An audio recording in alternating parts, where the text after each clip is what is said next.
waxaan baalka la yiraahdo ka raali gelinayaa mahad cismaan cawad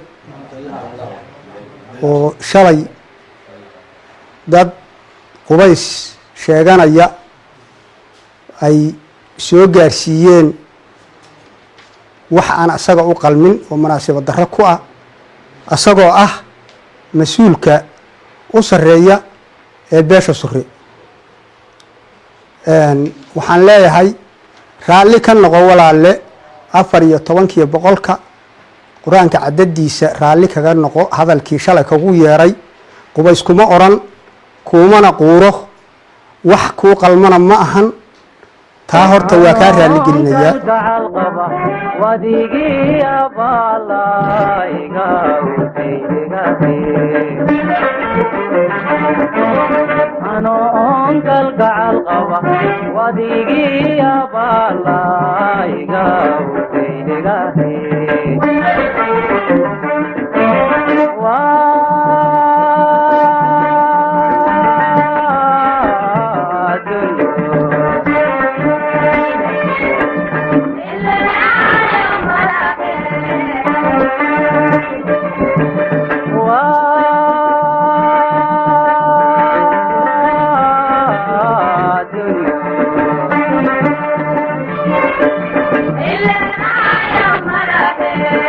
iyadoo weli uu marana ka taagan yahay doorashada galmudug ayaa waxaa soo kordhaya walaaca ka soo yeeraya beelaha qaar ee deegaanka Xeraale iyo sidoo kale Marjicley qaar ka mid ah odayaasha dhaqanka ee ka soo jeeda beesha Qubays ayaa waxay sheegeen in xubnihii ay ku lahaayeen baarlamaanka galmudug ayaa ka musuqmaasuqeen xildhibaanada ka soo jeeda beesha ee ka tirsan baarlamaanka federaalka Soomaaliya odayaashana ayaa waxay eedayn u jeediyeen gudoomiye ku-xigeenka labaad ee golaha shacabka ee baarlamaanka Soomaaliya Mahad Cabdalla Cawad iyo xildhibaano kale sidoo kale odayaasha ayaa ku doodaya in kuraasta ay ku lahaayeen baarlamaanka galmudug shakhsiyaadka kale la siiyay taasina aysan marnaba raalli ka ahayn isla markaana waxay shaaca ka qaadeen in arrintaasi wixii ka yimaado ay mas'uuliyadeeda qaadi doonaan xildhibaanada ka soo jeeda beesha Qubays ee ka tirsan baarlamaanka Soomaaliya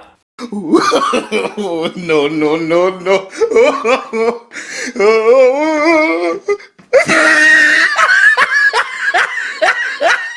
afarta beelood oo ay u dhalatay halkan waa ku dhannahay waxaan ka cabanaynaa wax nagu dhacay oo nooga dhacay shakhsiyaad siyaasiyiin ah oo ay ka mid yihiin Mahad Cabdalla Cawad gudoomiyaha labaad ee baarlamaanka iyo xildhibaan Duniyo Axmed Cali kuwaas oo waxa aan ka tabanaa ay tahay barnaamij ay ula tageen ra'iisul wasaaraha federaalka kaasoo ahaa in ay xubin siiyaan la siiyo nimanka Xeraale degan oo la yiraahdo reer Xeraale ku magacaaban xubintaas oo sida aan maqalshiisanahay uu ra'iisul wasaaruhu yiri xubinta odayaasheedii rabaa looga dhigay in ay odayaashu ku maqan yihiin oo ay ka soo dhameeyeen aanan warna ka hayn oo aan ka war helnay markii xildhibaanada la shaaciyay ka bacdi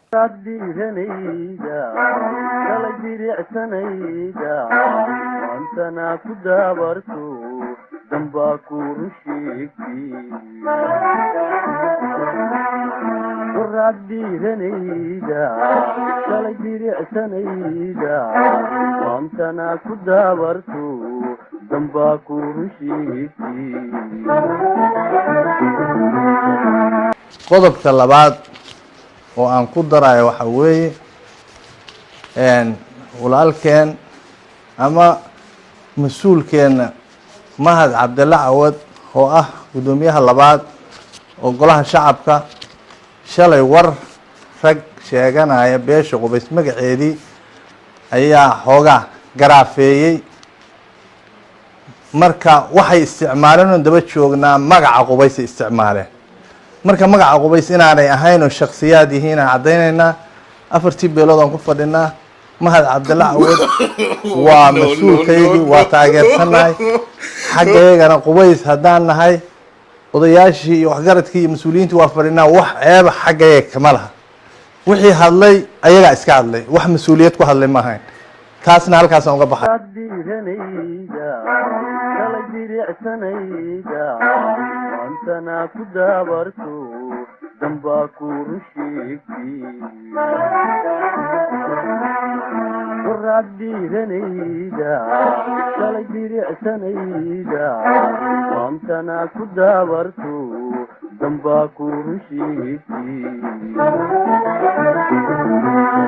hogaanka baarlamaanka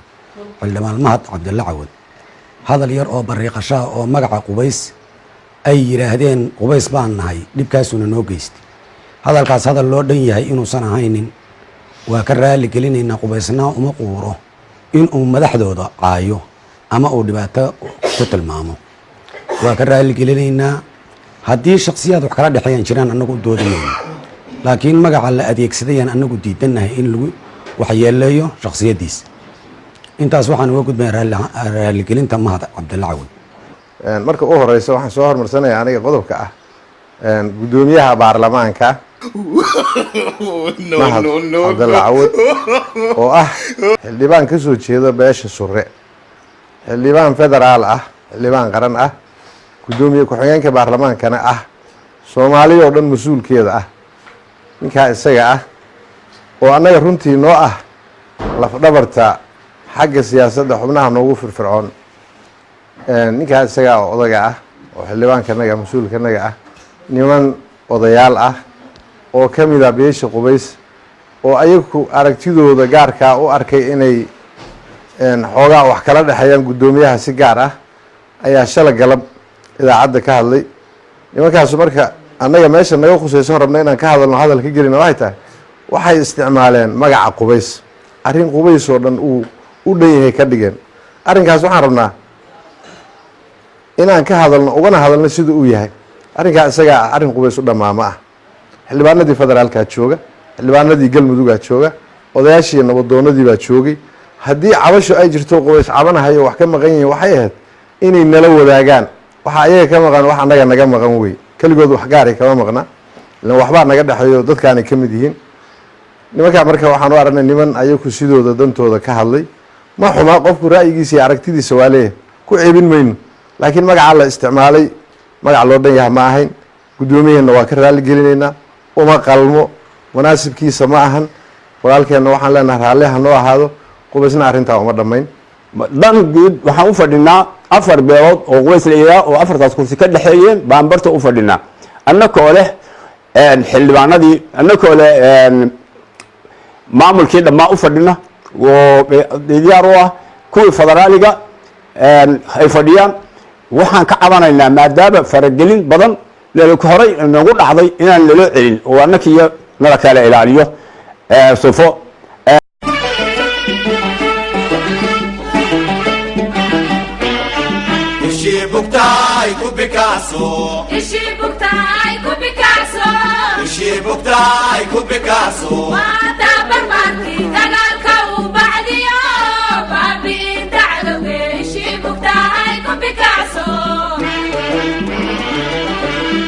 waxaan codsanaynaa kursigayaga in dibnada kugu soo celiyo beel annaka magacayaga aan wadan bay sheegatay sufana siisay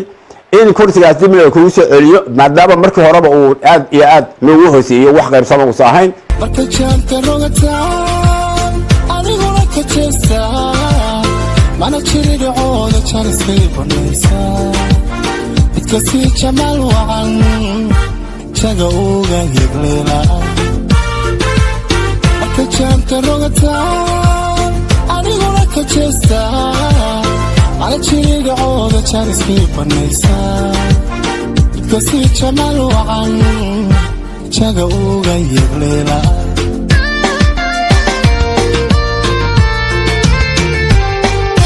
qofna anigu uma jabo wishana jaliilkiyo rabaygu jidayn karaa ruuxii ijara iyo midaniiba jeedi ana jaanisuma helo intaas waxaan uga gudbayaa oo celinayaa dhammaanba mas-uuliyadeenna sare iyo midda hooseba tolka mas-uul ayaa kacka maamulkan tolkana waa loo dhiibaya waana loo dhiibay waana usoo dooranay waxaan leeyahay marka maamulada maayarada iyo wasiirada xildhibaanada ayaa keenaa in baashii loo ogolaado maamulkooda aan ku kalsoonahay uuna sareeyo mahad cali cawad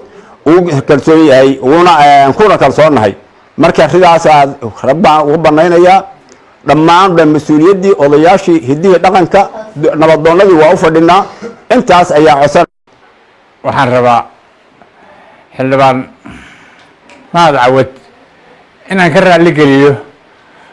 qowlkii naga baxay isaga magaca qubays ku baxay uma aanan dhammayn arrintaas uma aanan dhammayn waxaan leeyahay mar kaleeto raalli ka noqo arrintaas ma ahayn arrin magaca qubays uu wada dhan yahay wax dhibaataan oo aad noo geysatay inabaa la ekaatay ama aanu dareemayno malaan waana kaaga mahad celinaynaa shaqada wanaagsan teeda badan leh aad ka qabatay gobolka culays aan caadi ahayn ayaa ka dhashay magacaabista xildhibaanada cusub ee baarlamaanka galmudug maadaama beelaha qaar ay saluugsan yihiin sida ay wax u socdaan lama oga sida ay dowladda Soomaaliya ku xalinayso khilaafka ka taagan dhismaha maamulka galmudug maxamed cabduuli tooxow TV-ga Universal Dhuusamareeb